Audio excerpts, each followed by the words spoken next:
अदृश्य दुनिया YouTube channel को लाइक करें, सब्सक्राइब करें और बेल आइकन को ऑल पर सिलेक्ट करें ताकि आने वाली हमारी सारी वीडियो आप देख सकें। शक्तियाँ जो रहस्यमयी है, शक्तियाँ जो अदृश्य रह के हमारी रक्षा करती हैं, हम पर कृपा बनाती हैं। जय श्री महाकाल, जय माता दी हमारी यूट्यूब फैमिली। एक बार फिर स्वागत है आप सबका, आप सबके इस यूट्यूब चैनल अदृश्य दुनिया पे। महादेव आप सबको स्वस्थ रखे, आप सबका प्यार से हो जैसे इस चैनल को मिल रहा है, आशा है ऐसे ही मिलता रहेगा। शक्तियाँ जो पूरे ब्रह्मांड का रक्षा करती हैं, शक्तियाँ जो कण कण में निवास करती हैं, वह देवी शक्तियाँ जो हम पर कृपा करती हैं, वह देवी शक्तियाँ जिनका रूप स्वरूप आशीर्वाद हमारे शरीर में विराजमान है, जिसके कारण हम सांस लेते हैं, हमारे पल पल चलते हैं। प्रणाम है ऐसे ऋषि मुनियों को, ऐसे साधु संतों को जो अभी भी साधना के माध्यम से और दैवी कृपा के माध्यम से हम पर कृपा करते हैं, जो आज भी साधनाओं में लीन है, हिमालय में, जंगलों में, पहाड़ियों में।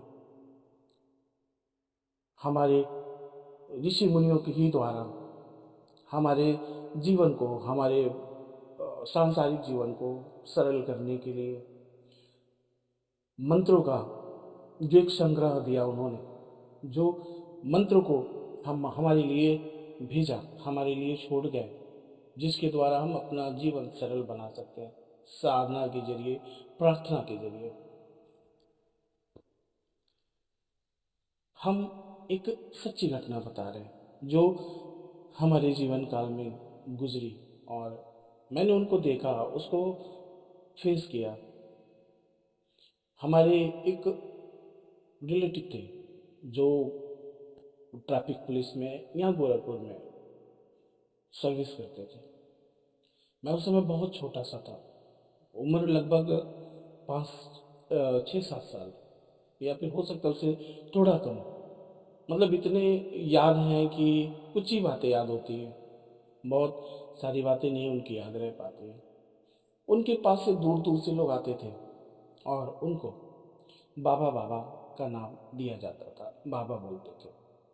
वह किसी का भला करते तो पैसा नहीं लेते थे, यह मैंने देखा। लेकिन उनको बहुत लोग मानते थे और उनकी सारी इच्छाएं महाकाल की कृपा से, माता रानी की कृपा से पूरी हो जाती थी। और वह स्वयं भी सर्विस में थे। उनका देवीय शक्ति का उन पर कृपा था। वह ये कह लें कि कोई भी कार्य जो प्रेत बाधित हों, जिनके सांसारिक जीवन में बाधाएं आती हों, वो शायद ही उसको सरल कर देते थे, उसको ख़त्म कर देते थे। हमने देखा कि मुझे बहुत मानते थे वो, और मेरा भी लगाव शक्तियों के लिए बहुत बचपन से ही था। जो मैं भी साधना साधना तो नहीं योग्य था उस समय, लेकिन माँ की पूजा करता था, धर्म से जुड़ा था, देवी देवताओं की पूजा करता था। तो मैं उनको देखता था जब, तो उनसे मैं मतलब कोई बातें कहता था तो वो जिद करता था, तो वो पूरा करते थे उसे। जैसे मैंने उनको देखा कि वह किसी चीज़ों पे कुछ मंत्रों को बुदबुदा के और देखते थे उस चीज़ों को, और उसमें आग लग जाती थी। ये सत्य घटना है। हमें नहीं लगता कि उस समय कुछ ऐसे केमिकल आते थे जिसको लगा के आप कर सकते थे। उस समय इतना वो नहीं था, समय अपडेट। लेकिन उस समय ये बातें मेरे सामने होती थी।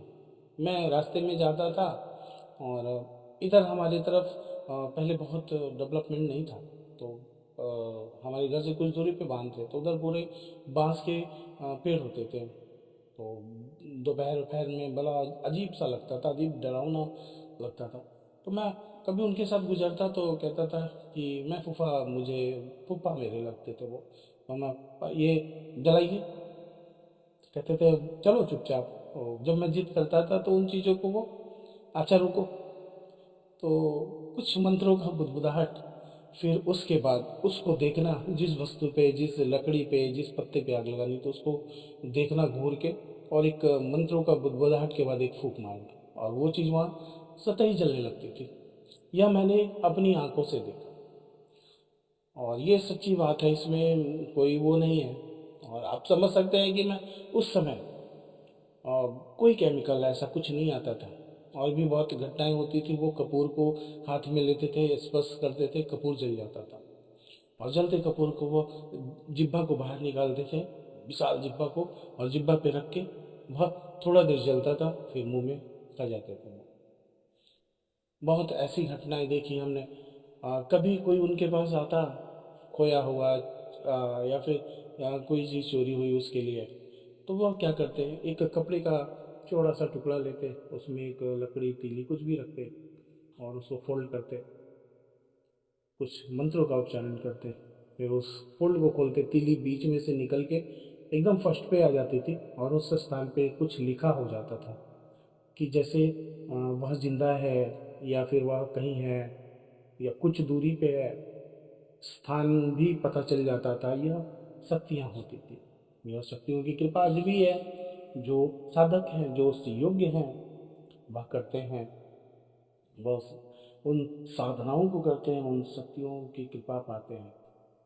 और उस शक्तियों की कृपा के द्वारा शक्तियाँ भी आपको चुनती हैं, शक्तियाँ भी देखती हैं कि आप उस योग्य हैं कि नहीं, आपको वह कृपा मिलनी चाहिए कि नहीं। तो फिर आपका वो कृपा पूरा होता है, और शक्तियों की बदौलत, शक्तियों के दम पे आप कुछ योग्य बनते हैं, या फिर किसी के कष्टों का निवारण करने के एक माध्यम बनते हैं। ऐसी बहुत सारी घटनाएं होती। तो अभी फिर वह है नहीं, वह इस दुनिया से चले गए हैं। उनका देहांत कई वर्षों पूर्व ही हो गया, वो अब वृद्ध अवस्था में भी थे बहुत। तो ऐसे साधक, ऐसे संत जो ड्यूटी भी करते हैं और साधनाएं भी करते हैं, जो स्वयं साधक हैं, जो जिनके पास कुछ दैवीय कृपा है, तो पूरे ब्रह्मांड में, पूरी धरती मैया पे बहुत ऐसे साधक हैं, और ऐसे दिव्य महापुरुष हैं, ऐसे साधु संत अभी भी हैं जिनको मैं प्रणाम करता हूँ, जिनकी कृपा से शायद हम एक रास्ता हमको मिलता है। हम्म, और हम उस रास्ते को पकड़ते हैं, उनकी उनके बताए गए रास्तों पे हम साधनाएं करते हैं, आराधनाएं करते हैं, पूजा पाठ करते हैं, अनुष्ठान करते हैं। तो ये बहुत कृपा है, इनको हमें याद रखना चाहिए, और हमको धर्म से जरूर जुड़े रहना चाहिए, पूजा पाठ अवश्य करने चाहिए, हमारे सांसारिक जीवन को सुखमय करने के लिए, और प्रार्थना करना चाहिए, मंदिर जाना चाहिए, ऐसी क्रियाएं जरूर करनी चाहिए जिससे आपका जीवन सुखमय हो और चलता रहे। वीडियो अगर आपको अच्छा लगेगा तो आप लाइक ज़रूर करिएगा, और जो हमारे चैनल पे नए हैं वो सब्सक्राइब जरूर करिएगा, और बेल आइकन बटन जरूर दबाइएगा, ताकि हमारी दूसरी वीडियो भी आप तक पहुंचे। मैं काफ़ी समय बाद वीडियो डाल रहा हूँ, किन्हीं कारणों की वजह से वीडियो नहीं डाल पा रहा था। तो आप सबसे प्रार्थना है, और एक छोटा सा गुजारिश है कि अगर आप आपके अगल बगल या फिर आपके जानने में कुछ ऐसी घटनाएं हुई हो, कुछ ऐसी बातें हुई हो जो रहस्यमयी हो, जो असुरी शक्तियों द्वारा रचित हुई हो, तो उनके बारे में ज़रूर हमें बताइएगा, मैसेज करिएगा, मेल करिएगा, तो उसको हम एक वीडियो के माध्यम से अपने चैनल पे दिखाएंगे, आपका सहयोग मिलेगा। बाकी सब आपके ऊपर है। वीडियो अच्छा लगे तो ज़रूर शेयर करिएगा। महादेव आप सबको स्वस्थ रखे। जय श्री महाकाल, जय माता दी।